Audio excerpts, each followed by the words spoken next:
नमस्कार दोस्तों, मैं Anil Kumar Luna ICC academy Abohar से। आज हम लोग जी पंजाब पटवारी का जो एग्जाम हुआ है 14 मई 2023 यानी कल को, इसका इंग्लिश का पार्ट चेक कर रहे हैं जी। इसका फर्स्ट क्वेश्चन देख रहे हैं, find the misspelled word from the following. नीचे जी हमें 4 वर्ड दे रखे हैं, इसमें से हमने बताना है कौन से स्पेलिंग गलत है। पहला दे रखा है फर्नीचर, ये बिल्कुल ठीक है जी। दूसरे दे रखे अल्फाबेट, ये गलत है जी, तो इसका आंसर तो बी आएगा। अब देखिए अल्फाबेट के सही स्पेलिंग क्या होते हैं, ALPHABET। जैसे कि आपको पता है जी इंग्लिश में कितने अल्फाबेट्स होते हैं, 26। बाकी भी देख लीजिए जी, डजन, ये बिल्कुल ठीक है स्पेलिंग जी। डजन का मतलब क्या होता है, दर्जन यानी 12। एक आपने यहां पे इडियम भी सुना होगा जी, ए बेकर्स डजन। बेकर्स डजन की अगर हम बात करें तो इसका मतलब क्या होता है, 13। एक्चुअली पुराने वक्त की बात है जी, जब बेकरी से कोई चीज लेने जाते थे लोग, तो वो लोग नॉर्मली 12 की बजाय एक एक्स्ट्रा ही डाल देते थे, क्योंकि उनको पता है घर जाते वक्त एक आध रास्ते में टूट ही जाती है।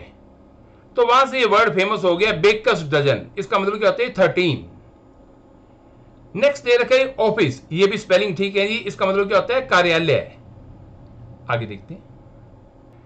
सेकंड नंबर देख रहे हैं, give one word substitution for the following. नीचे हमें ये जो सेंटेंस दे रखा है, इसके लिए हमें वन वर्ड पूछा गया है। A list of name of books, books के नाम की जो लिस्ट है उसके लिए कौन सा वन वर्ड आता है जी, इसके लिए आता है जी कैटालॉग। इसका आंसर सी आएगा।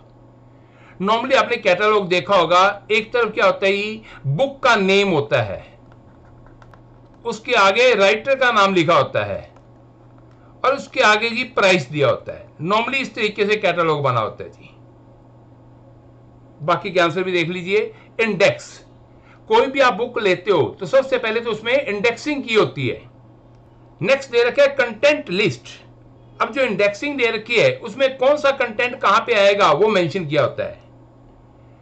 चौथा आंसर दे रखा है इटनरी। इटनरी क्या होता है जी, इसको आप कह सकते हो जी यात्रा घटनाक्रम, यानी आपने जो यात्रा करनी है वो कैसे कैसे करनी है, या इसको आप कह सकते हो यात्रा कार्यक्रम, यानी आपने कहां से ट्रेवल करना शुरू करना है, कहां पे रास्ते में रुकोगे, अल्टीमेटली आपका गोल क्या है, डेस्टिनेशन क्या है, वहां से कौन कौन से आपने साइट सीइंग करने हैं वगैरह जी।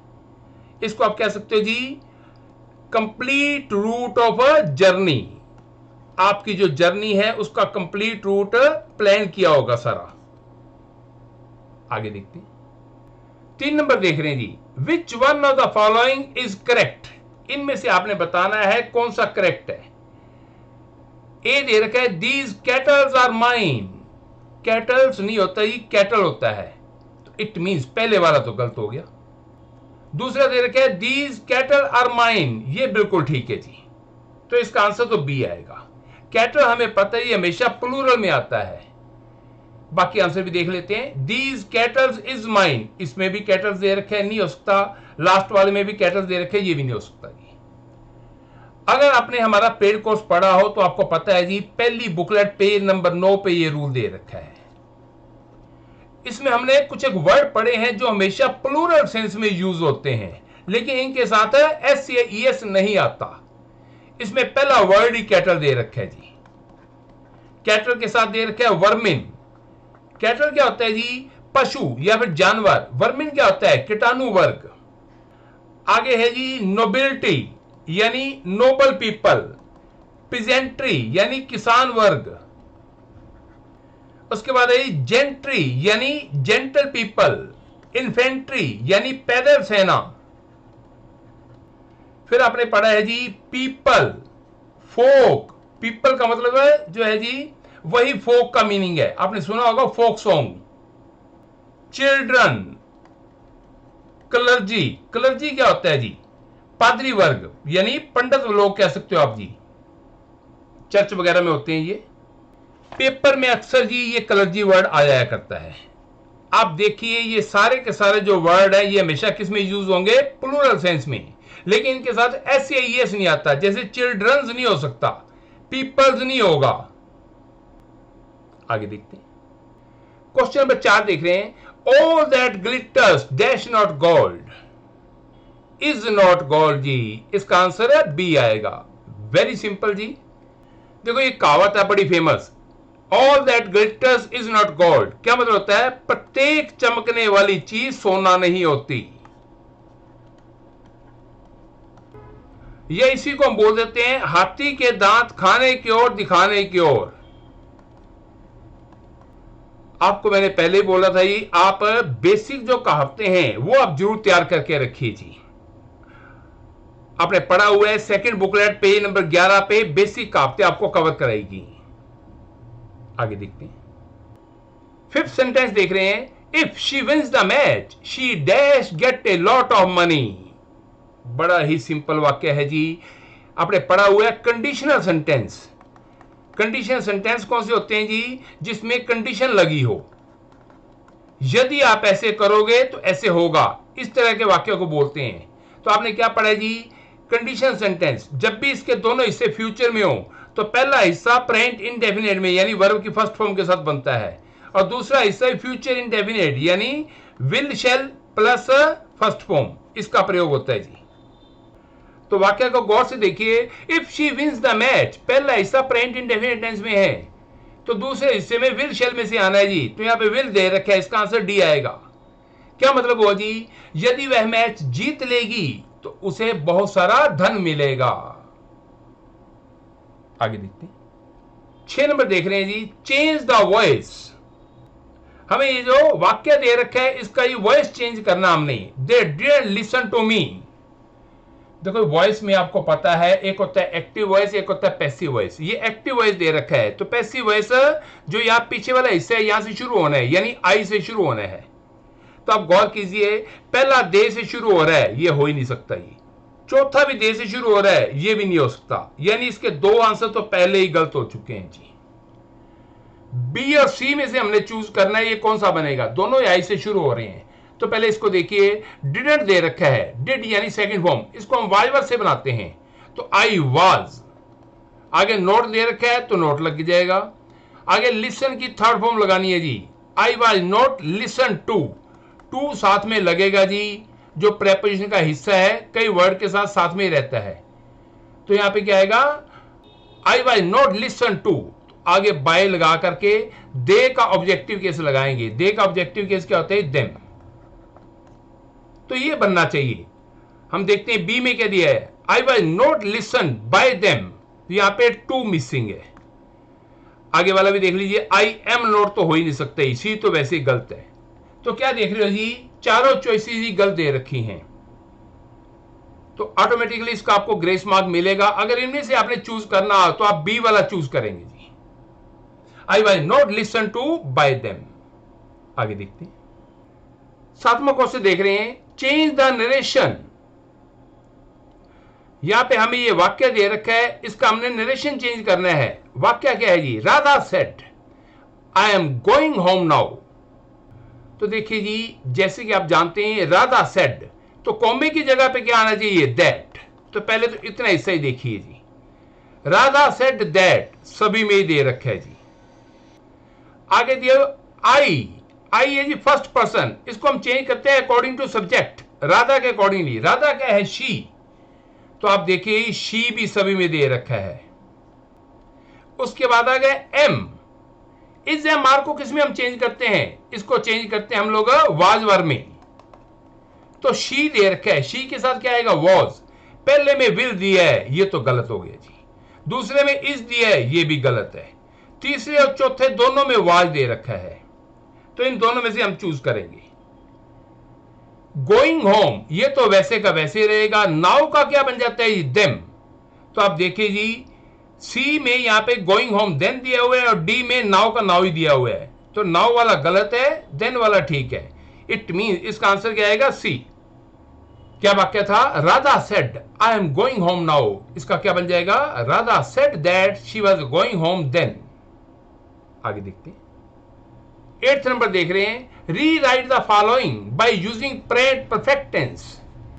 प्रेजेंट परफेक्ट टेंस की आपने पहचान पड़ी है जी। इसमें क्या आता है, हैज, हैव प्लस वर्ब की थर्ड फॉर्म। और हिंदी पंजाबी में क्या पहचान है जी, लिया है, दिया है, गया है, खाया है, पिया है, सोया है, मतलब आ है, काम पूरा हो चुका है। We dash each other for past 10 years। We के साथ क्या आता है जी, हैज के हैव आएगा जी, क्योंकि हैज तो एक वचन में आता होता है। ये हमें ए में दे रखा है, साथ में थर्ड फॉर्म है, तो इसका आंसर ए आएगा। जो ये हैड नोन दे रखा है ये पास्ट परफेक्ट में यूज करते हैं जी।